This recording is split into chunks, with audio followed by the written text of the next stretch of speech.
Chapter 10, Mishnah 5. Continuing the discussion of a wall that falls and causes damage, the Mishnah discusses a wall that falls into private property. Someone had a wall next to his friend's garden, and the wall fell into the garden. The owner of the garden said to the owner of the wall, "Clear away your stones." And the owner of the wall replied, "They're yours. That is, you may keep the stones. Clear them away yourself."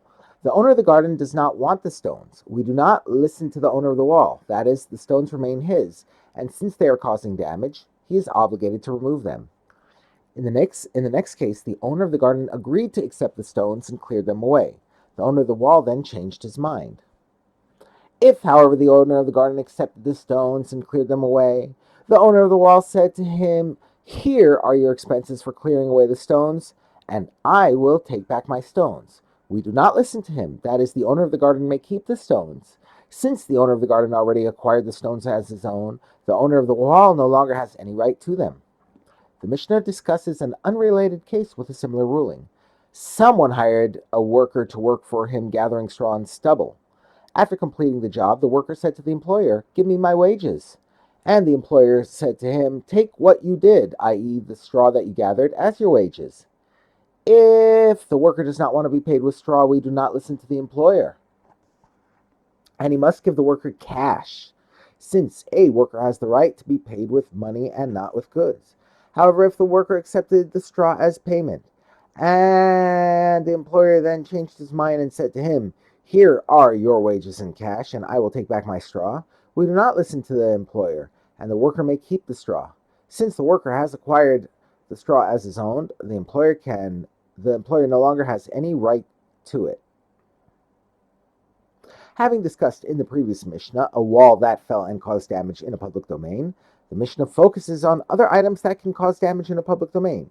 It first discusses manure, which was often taken out to a street to be given to farmers for use as fertilizer. When one takes out his manure into the public domain to give to a farmer, as soon as the one taking out the manure takes it out to the street, the one who is fertilizing his field must remove the manure from the street and fertilize his soil with it. Since manure can cause damage if it is left in a public place, a person may bring it there only if someone is ready to take it away immediately. In earlier times, cement and bricks were made by soaking clay and then kneading it. If bricks were being made, the clay was then formed into bricks and laid out to dry. The Mishnah discusses whether these procedures may be done in a public domain.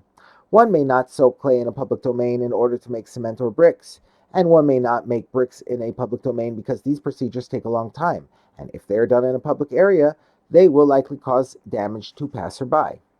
However, a person may need clay in a public domain to make it into cement if he will remove the cement right away to use.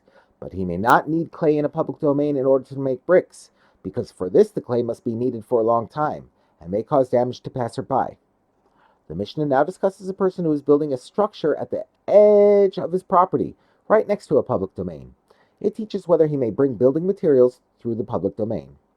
When someone is building right next to the public domain, and he must bring stones for the building through the public domain, as soon as the person bringing the stones takes them into the public domain, the builder must take them from there and build with them.